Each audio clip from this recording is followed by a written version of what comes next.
हैं। 42 करोड़ हर साल। क्या आपको स्वागत है आपका इस चैनल पर। और मैं आपसे रिक्वेस्ट करता हूं, अगर आपने चैनल को सब्सक्राइब नहीं किया है तो फटाफट से कर लीजिए, क्योंकि आपको यहां पर बहुत ही बेहतरीन रिएक्शन वीडियोस मिलती हैं और उन वीडियोस में आपको कई सारी जानकारियां भी मिलती हैं। तो चैनल को आप सब्सक्राइब कर लीजिए। अब हम बात कर लेते हैं कि आज हमारी जो रिएक्शन वीडियो है उसका नाम है कि 10 ऐसी बातें काबा के बारे में। काबा जो कि सऊदी अरबिया में स्थित है। मक्का है, वहाँ पर हज करने के लिए लोग जाते हैं, तो वहाँ पर ये काबा स्थित है। इसके बारे में जानेंगे 10 ऐसी बातें जो इसको बताएंगी कि आखिर किसने बनाया है ना। तो हम ईयरफोन लगा लेते हैं और स्टार्ट करते हैं अपने वीडियो को।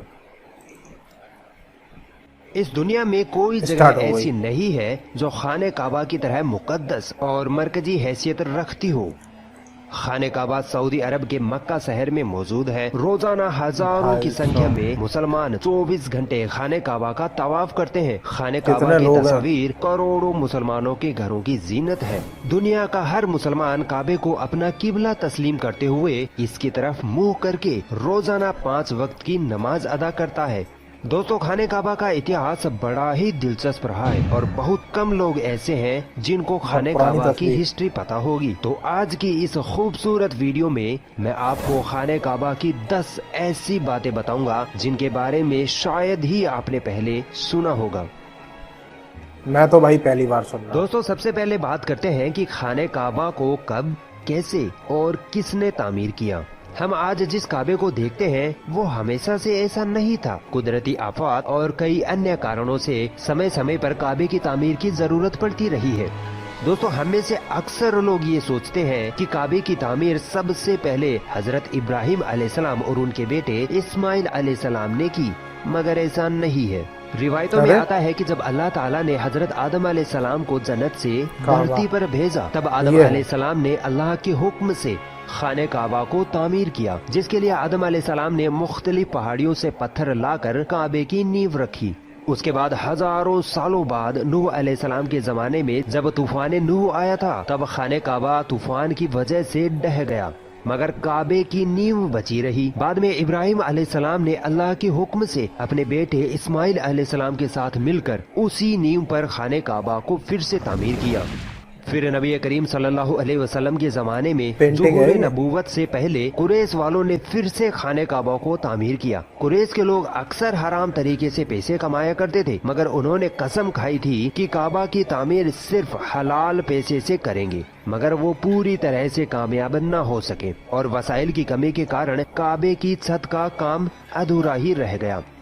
उसके बाद जो तामीर हुई वो सैयदना अब्दुल्ला बिन जुबैर रज़ियल्लाहु ताला अन्हु के दौर में हुई। फिर आखिरी बार अब्दुल मलिक बिन मरवान के कहने पर हज्जाज बिन यूसुफ ने कुरैश के बनाए हुए काबा को गिराया और उसी नींव पर फिर से खाने काबा को तामीर किया। और आज जो हम खाने काबा को देखते हैं वो उसी वक्त से तामीर किया हुआ है।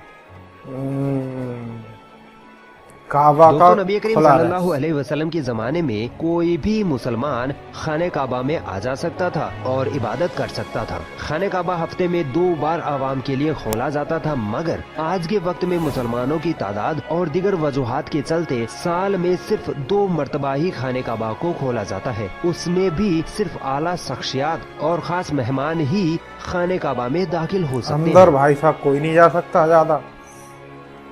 काबा में 2 दोस्तों, क्या आपको पता है खाने काबा में पहले 2 दरवाजे हुआ करते थे, एक खाने काबा में दाखिल होने के लिए और दूसरा बाहर निकलने के लिए, और एक खिड़की भी हुआ करती थी। मगर आज खाने काबा में सिर्फ एक ही दरवाजा रखा गया है और ये दरवाजा सन 1979 में लगभग 300 किलो सोने से बनाया गया था। इससे पहले यह दरवाजा चांदी का हुआ करता था और जो पहले खिड़की हुआ करती थी उसको भी हटा दिया गया है।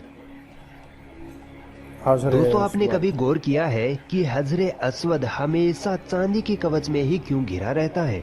कुछ लोगों का कहना है कि हजरे अस्वद अमायाद की फौज के हाथों मारे गए पत्थर के लगने की वजह से टूट गया था जब वो मक्का पर काबिज थे, जबकि ये जन्नती पत्थर अब्दुल्ला बिन जुबैर की मलकियत में था। कुछ जराये के मुताबिक हजरे अस्वद बहरेन से ताल्लुक रखने वाले इस्माइली ग्रुप कखमाल्डियन के हाथों टूट गया था। इन लोगों का ये ख्याल था कि हज मुबारक एक तौहीन परस्ती वाला अमल है। अपनी बात को साबित करने के लिए इन लोगों ने 10,000 हुज्जाज को मारकर इनके जिस्मों को आबे जमजम के कुएं में फेंक दिया था। ये गैर इंसानी अमल काफी नहीं था। ये शैतान हजरे अस्वद को अरब के मशरिक में ले गई और फिर इराक के शहर कूफा में ले गई, जहाँ इसके एवज में पैसे वसूल किए गए। इनको फिर मजबूर किया गया कि वो हजरे अस्वद को खलीफाए बासत को वापस कर दे। जब इसे वापस किया गया तब ये टुकड़ों में था और इन टुकड़ों को एक जगह करने का सिर्फ एक ही तरीका समझ में आया था कि इसको चांदी के सांचे में रखा जाए।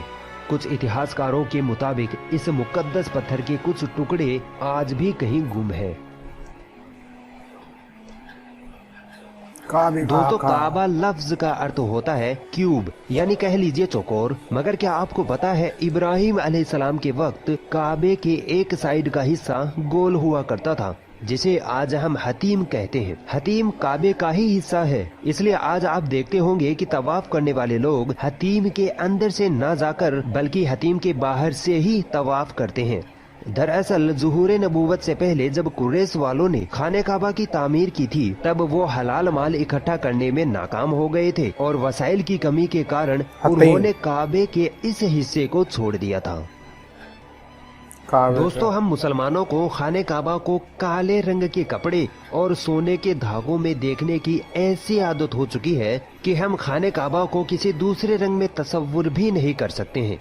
मगर क्या आपको पता है, पहले खाने काबा पर मुख्तलिफ रंगों के भी गिलाफ चढ़ाए जाते थे, जिनमें हरा, लाल और सफेद रंग शामिल है। जिस कपड़े से खाने काबा को कवर किया जाता है उसे किस्वा कहते हैं। ये कपड़ा सिल्क तथा कॉटन का बना होता है। इस पर कुरान पाक की कई आयतें सोने के धागे से लिखी जाती है। हर साल हज के दौरान 9 जिलहिज्जा को फजर की नमाज के बाद गिलाफे काबा को चेंज किया जाता है।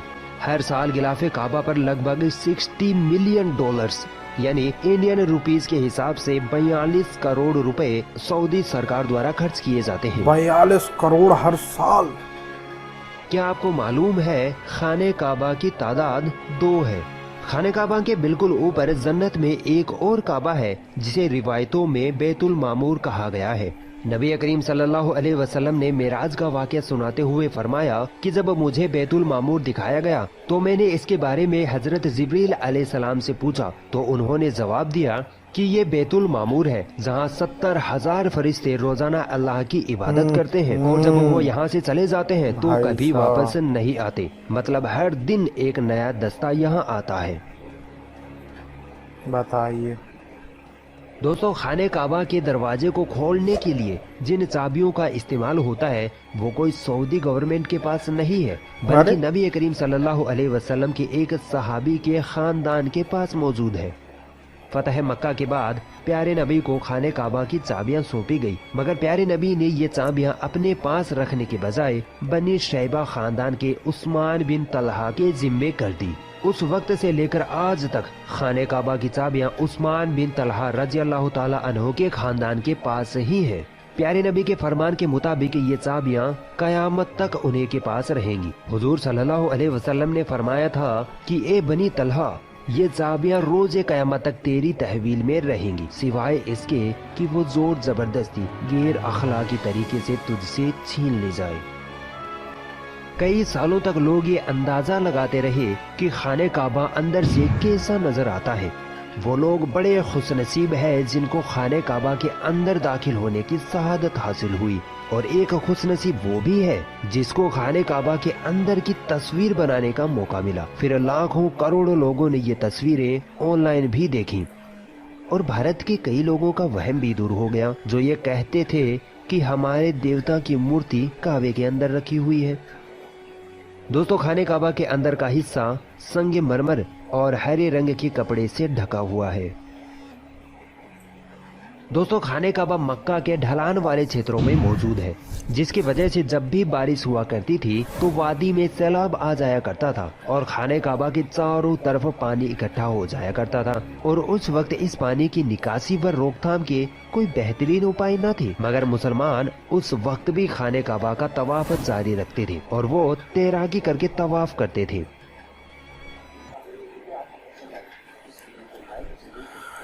तो हमें काबे के बारे में पता चला, जिसके लिए लोग हज करने जाते हैं, और कई सारी बातें हमें नहीं पता थी। हमने इसके फ़ोटोज़ भी देखे अंदर से कैसा दिखता है ये।